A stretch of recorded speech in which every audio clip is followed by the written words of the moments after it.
However, I realized right away, if I wanted to quickly find out about Taiwanese rivers, I didn't want a book on Taiwan. An atlas.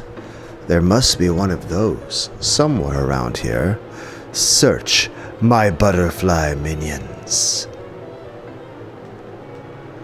Find the book I seek in this dusty, noble graveyard of knowledge. A cloud of countless gold butterflies appeared at my feet.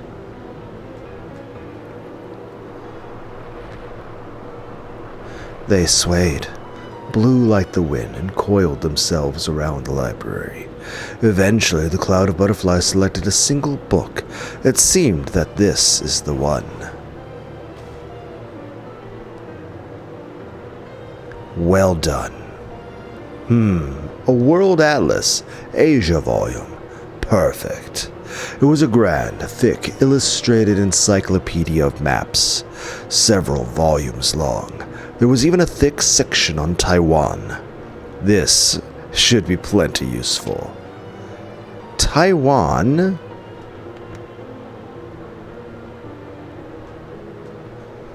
"394 kilometers north to south, 144 kilometers east to west." You say kilometers or kilometers? Either or either, beloved or beloved. Greetings, one and all, to the most cursed, most cringiest corner of the internet. A YouTube channel content creator actively alienating everyone in both the analog and digital world. Well, welcome and good evening, you wonderful dice of all alignments. I am Lunar D8, your tsundere streamer who doesn't stream. An area of roughly 36,000 square kilometers. Oh, that's pretty large. By area, that's about the same size as Kyushu in Japan. This led Beato to a very natural question. Just where on this massive island did Kenzo live? Genji mentioned Taiwan, but that's all. How careless I've been. Beato had vaguely assumed that the riddle would be solved in a flash if she could just look at a map of Taiwan. However, Taiwan is no small place. Just which part of this large island did Kenzo call his beloved hometown? I kept looking through the books in this dusty library, sometimes having to cough, and I was not happy with being stuck in a place like this. So the largest city is Tepe. It says here that the Japanese people used to live in a spot called Taisho. So, is that where Kenzo lived? No. It's too early to be sure of that without proof. I'll skip to the next part before I settle on anything more specific than just Taiwan itself, a sweet fish river running through the hometown. What's this? There are 129 rivers in Taiwan? Gah! 129 rivers! And how many of those have sweet fish swimming in them? Just thinking about it is dizzying. This was quickly becoming ridiculous. Genji must have been muttering nonsense to himself after all. I only thought he was giving out a hint about the epitaph, so the reward for the fool blinded by the gold is dust. Cackle cackle. Nice one, Genji. I tossed the book aside, used magic to turn a bookshelf into a sofa, and plopped down on top of it. For a while I grumbled about getting tricked, and looked up at the ceiling. I was annoyed, so I felt like gathering all this room's dust, packing it into a ball, and tossing it in Genji's teacup. So I glanced down at the floor. The book I had thrown away lay open on the ground. A gold butterfly was resting on that open page. Tossing a book at random and reading an oracle from the page it happens to open to is a kind of ritual. I see. So that page might have some sort of hint. Not entirely convinced, I picked the book up. The opened page was probably very near the one I had been reading. Apparently, it was a page explaining Taiwan's geography. Oddly enough, it was a page about rivers and lakes. I already know there are 129 rivers. Is there something else you're trying to tell me? There were 6 major rivers listed. I have no fucking idea how to pronounce that. Zuoshui River, the Kaoping River, the Danshui River, the Daijia River, the Zhengwun River, and the Dadu River. Ho. Now then, which of these rivers might have sweet fish in them? An idea came to me then. Sweet fish are freshwater fish.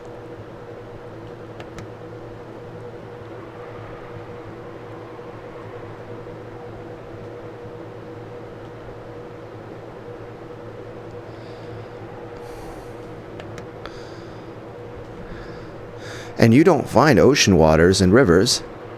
Unless it's extremely dirty or blocked by a dam, any river might have sweet fish in it. How foolish.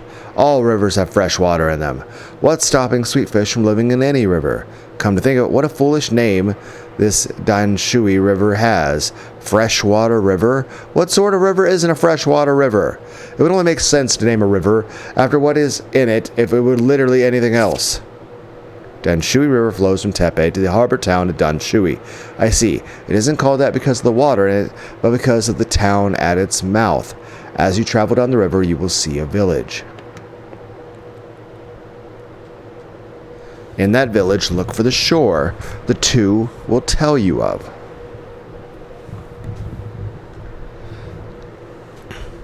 I realize that this is stupid, and yet there's something about this town. Behold the Sweetfish River running through my beloved hometown. That line should be talking about one of 129 rivers. Sweetfish are freshwater fish. And here's this freshwater river flowing down to a town called Freshwater. It's like a strange, trivial word game. Or could it be some kind of code? I've been looking for books here for so long that the dust is piling up on me. If I give up now, it will all have been a waste of time. Very well. Why don't I test my luck and see if the random page the book opened to contains an oracle? I turn to the next page, trying to search in even greater detail. To me, solving this riddle was like a game. One that all of the servants were engrossed in. I was just trying to be one of the group. For quite some time I had suffered from a lack of books I could find particularly absorbing, and I was very bored. So I took that book back with me to my own room and looked through it every night. There's a hint for the epitaph's riddle in an atlas. In the third game, Ava solved the riddle after reading a book in the archive. Then in the fifth game, Fruto Erica looked for an atlas in that room before solving the riddle herself. Then there really is some secret in the map of Taiwan. I believe that the Sweetfish River was part of a code for the Daishinui River. Every day I researched the surrounding geography in detail. Of course, I also looked up several small streams that might have Sweetfish in them. However, that didn't get me anywhere. According to some information from a previous game, we aren't looking for an actual river, but it is something that actually flows. That's how Ava interpreted it. So it isn't a river? Correct. In the end, the Danshui River had nothing to do with it. However, now that I think about it, it must have been an oracle after all.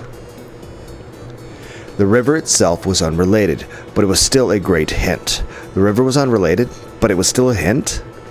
Calm down and think. Think of something that flows but isn't a river. So something other than water that flows? What can you think of? Try and think outside the box.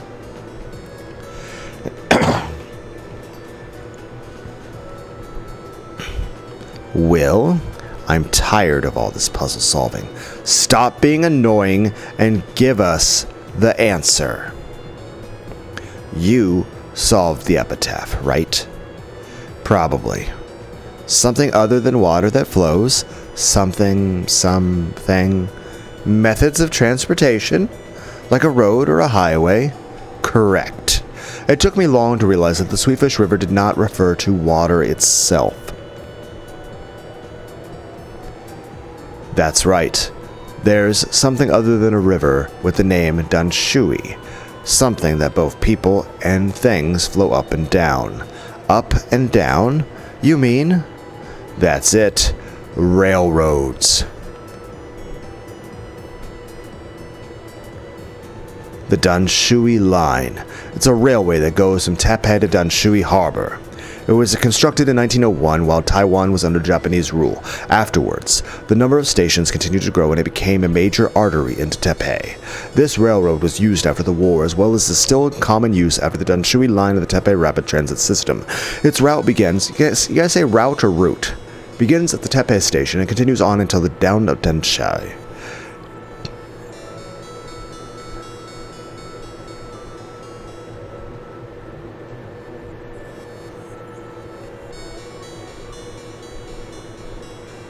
What did the epitaph say when you'd see if you went down the river? A village? There's only one station on the Danshui Line with a character for a village in its name, and it's this... I have no idea how to read that. Okay. The only word I can really read is station informally. How do you read this? I was just thinking that. The Japanese pronounce it Kirigan. Its name was changed to Sekihai Station after the war, but when Kinzo lived there, it was Kirigan Station. As you travel down the river, you see a village, In that village, look for the shore. The two will tell you of. This would be like making a fucking riddle. Like you write a puzzle based off of payphones, but no one remembers what a payphone is. And they're just looking at their cell phone and it's like... And then the writer of the riddle looks at a cell phone like, what's the fuck's that? And it's like, well, what's your riddle have to do with this? Like, riddle has nothing to do with that. The fuck? What the... Back in my day, you stood inside a telephone.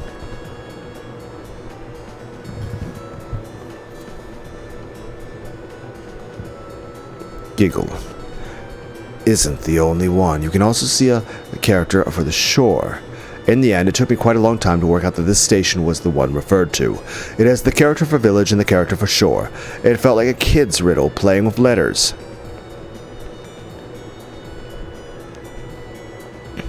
The first character in Kirigan has a character for mouth, and the other half of this first character means the word for that, right? That village shores, and the mouth is telling of it. Ah, but I don't get what the two means.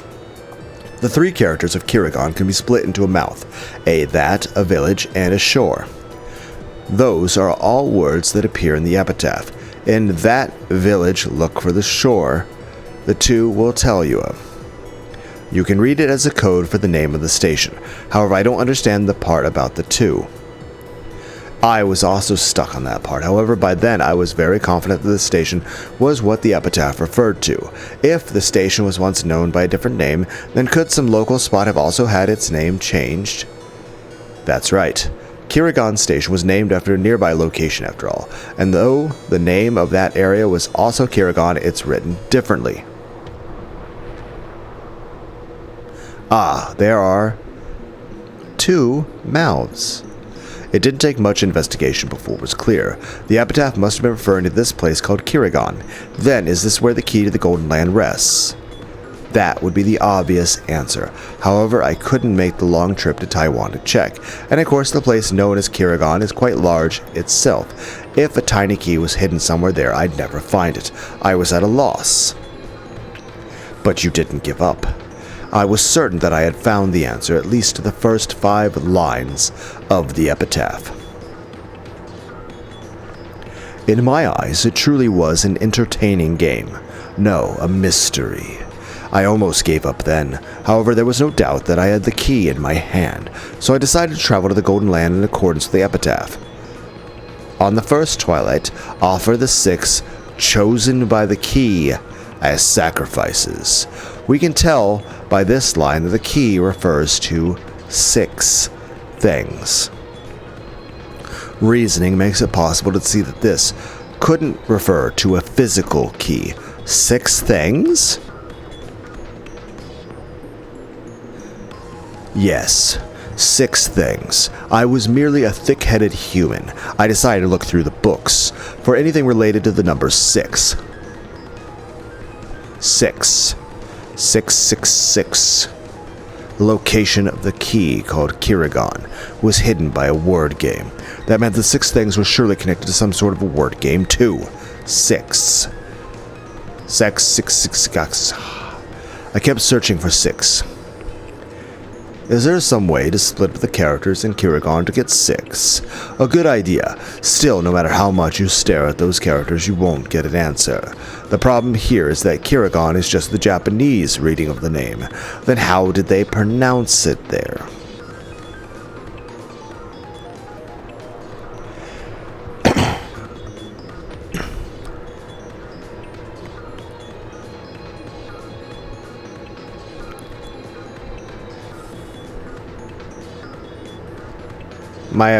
My guess is that would be pronounced Kylian. Though it's kind of weird as an English speaker, because in all English words there is no use of the letter Q that isn't followed by the letter U. For the most part, at least at the start of a word. This is an unusual combination of letters from an English speaker's perspective.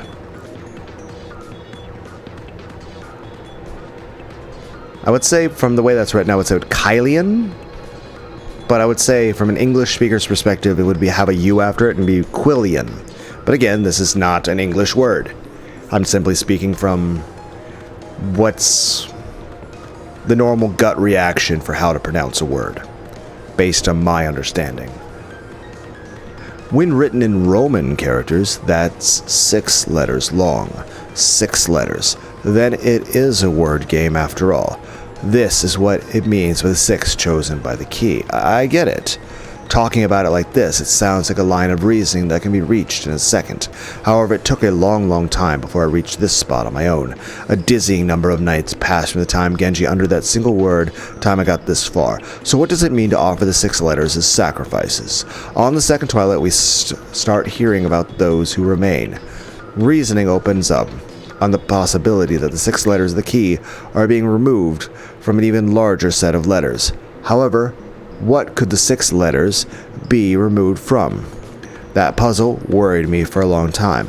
It's like the start of an entirely new riddle. This time I would have to solve it all by myself without any assistance. In a previous game, I'm pretty sure Aunt Rosa formed some sort of theory about the first twilight. Right, the theory about the 10-day journey ending at the 10th twilight. On the 10th twilight, a journey end, you shall attain to the power of the Golden Land's treasures once and for the last time. She took that section to be a literal trip that ends when you attain to or reach the treasures of the Golden Land. What meaning was there in those words? Realizing that there was something to be found and then realizing what that something actually was took another long stretch of time. By Rose's reasoning, to attain to meant reaching some physical location represented by the 4 treasures. It was a good try, but not quite right. It's not the treasures we're supposed to reach, but their power. What does it even mean to reach the power of something like that? Don't overthink it. What else can the word power mean? You reach, or rather raise yourself to the power of the 4 treasures, starting at twilight number 10, and this is done once and for the last time. So it's an exponent, like a math problem. Here, I had some home field advantage since I lived in Rakanjima. There was a hint that made it easier to think of a certain large number. In fact, you might say that I actually found the answer before I knew what the question was. If you keep making it so complicated, Leon's going to get a headache. Let's get back to the point. 10 to the 4th power is 10,000. If you reach 10,000 on the 10th twilight, how far have you gotten by the first twilight? Well, that's 1/10 of 10,000. 1,000, right? Right. But while that gives us a single word, it has nowhere near enough letters, and it doesn't match the key at all. However, the end of the line says you will attain to the power once and for the last time. If we interpret this as raising 10 to the 4th power once, then doing the same thing one final time, we end up with 10 quadrillion. That's 10 quadrillion at the 10th twilight, or quadrillion at the first twilight. As Battler guessed, in the 5th game, it has 11 letters. Or should I say, as you guessed, giggle. Strangely enough, both words begin with Q. I felt that this just had to be right. Leon took a notepad from his pocket and spelled out quadrillion and killian. The two words were even looked similar at a glance. That's right. It's true that the 6 letters were chosen by the key are right here inside quadrillion. So what happens if we take them out?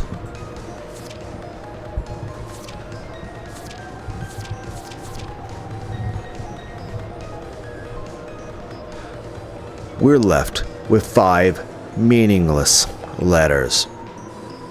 However, the important thing is the number 5. After all, in the next part of the epitaph, the word kill appears 5 times. And then, on the 9th twilight, none shall be left alive. In other words, there should be 5 letters left.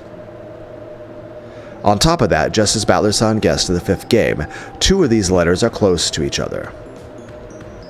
The D and the R. Those must be the 2 who are close. Once you reach this spot, the riddle has been practically solved.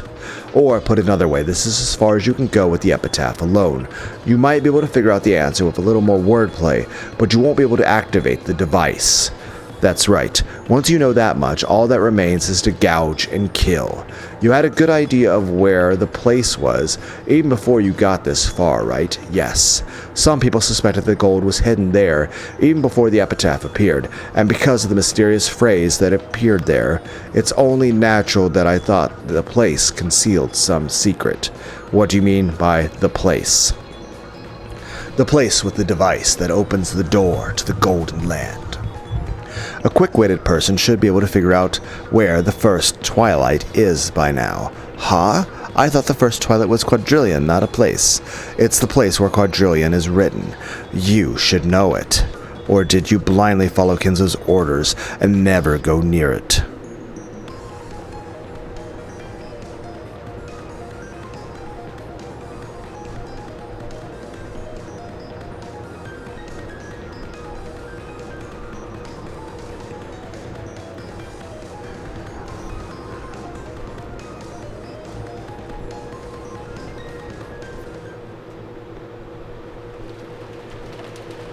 Chapter 9.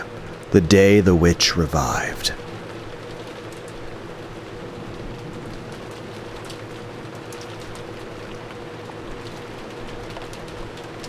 Quadrillion.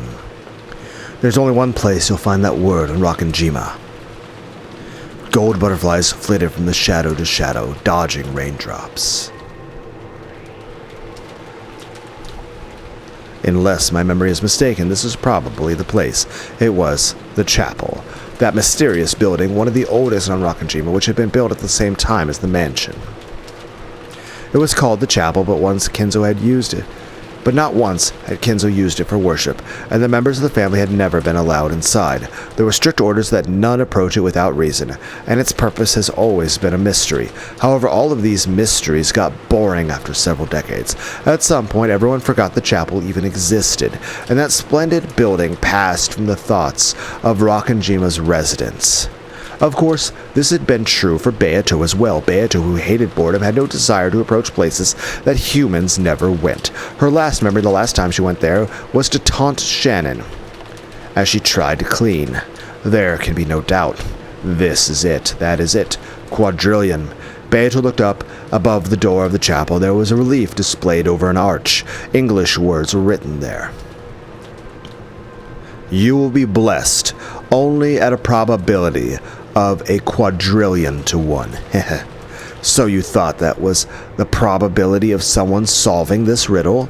This chapel was built long ago. If there is a device like the one I imagine, Kinzo must have prepared the epitaph riddle many decades ago. He must have been planning to use it as a ceremony for choosing a fitting successor all that time. However, the ceremony is now a ceremony to open the door to the Golden Land and to my resurrection.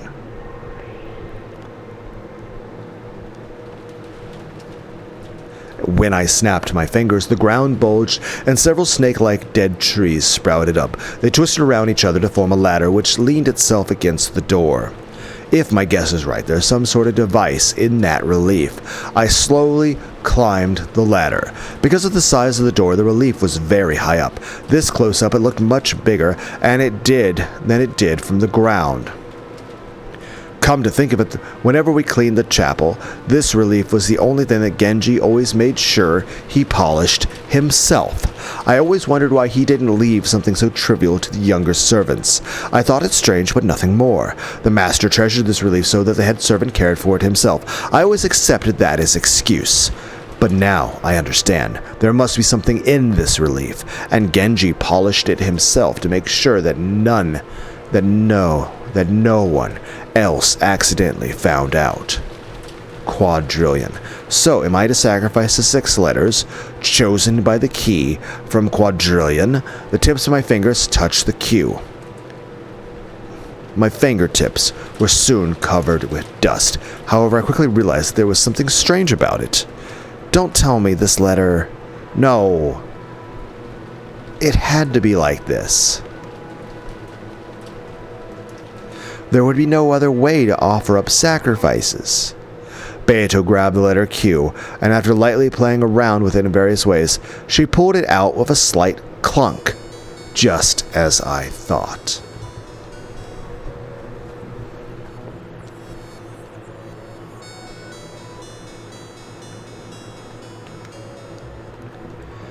Here's the Q I pulled out, and this part's a wedge. No, it's a key. A key was attached to the back of the Q and had been stuck into a hole in the relief. I see. In that case, I know what to do next. Very good. This Q key is a wrong answer. Enough with you. Beato carelessly tossed the Q key aside. This was the first sacrifice. She kept on pulling out the keys for the 6 letters representing the key. So, A will also be sacrificed, and both I's, and then the N at the end. Now I only sacrifice one L, but unfortunately there are 2 L's here. There were 2 L's. I didn't know which I should sacrifice. I tried pulling both out, but the keys were of different shapes. So one is a right answer, and one is a wrong answer. Well, there are only 2. If I make a mistake, I can just try the other one. Unless messing up sets off a trap that blows up the island, of course. Thinking it a waste of time to sit here worrying, I decided on the rightmost L and pulled it out. 5 letters remained in the word. And now, the first twilight is over. On to the second twilight. On the second twilight, those who remain shall tear apart the 2 who are close. The D and the R are close.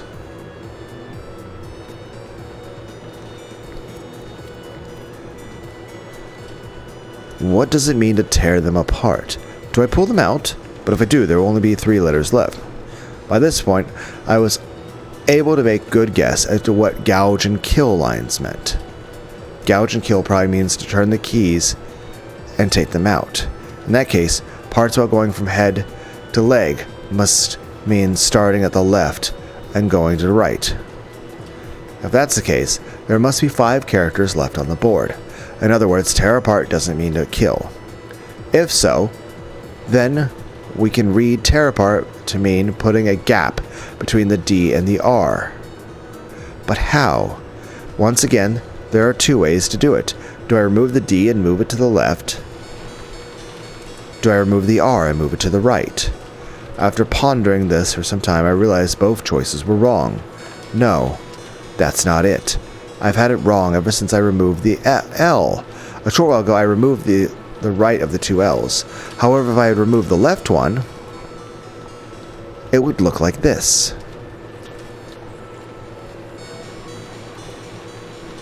If you line it up this way, it's easy to see the next step. The R gets shifted to the right. This way, all of the letters are spread out evenly.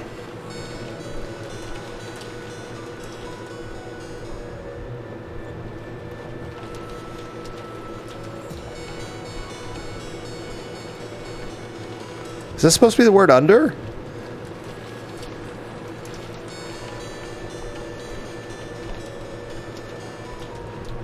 U-N-D-E-R.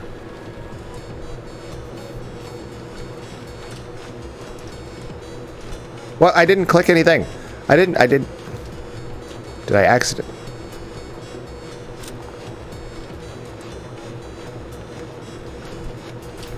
This must be it.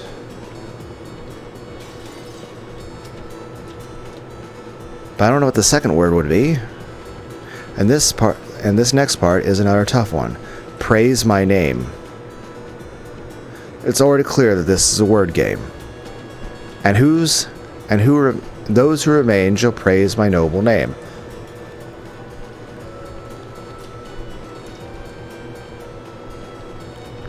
Okay, we're talking Beato or Kinzo? Just what are the remaining 5 letters supposed to do? Probably change their order to form a word. An anagram? U-D-R-L-O. What should be done about these 5 letters? Rudolph! I mean, obviously we're missing the letter L, but... I mean, fuck. F.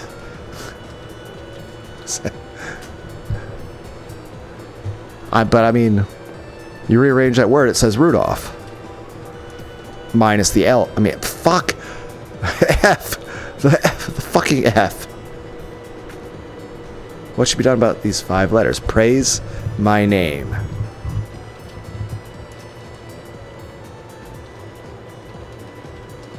Wait.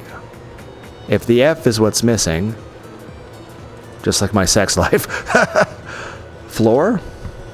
Would that be floor? Under floor? Everyone's like, that's a terrible way to solve that. Heh. How can I get stuck after coming so far? How are these 5 letters supposed to praise a name? That man's name is Ushiromiya Kinzo.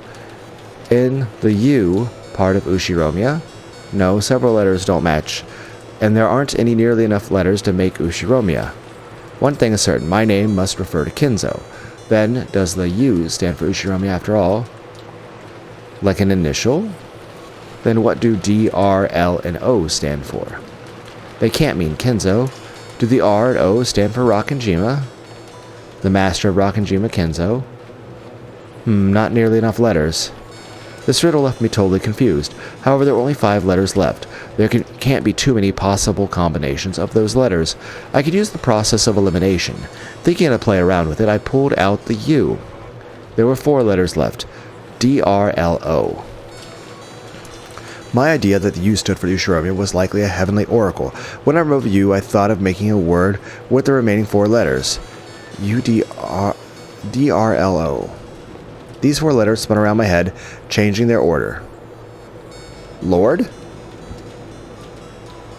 And latched upon a single English word that would serve to praise Kinzo. It's Lord. Lord. I had absolutely no basis for it. However, it was likely a flash of inspiration. I quickly changed the letters around before that flash faded from my mind.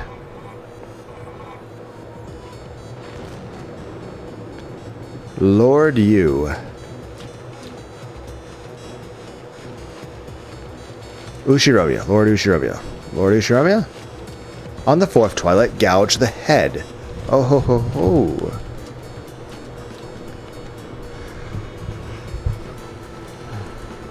It was a key, so it wouldn't have turned if it was the wrong one. But it did turn. I managed to gouge it. I gouged the first letter, the L, with a click, and then pulled it out. The next, the 5th twilight. Gouge the chest and kill. O was gouged and pulled out easily. Then the R, then the D, and finally the U.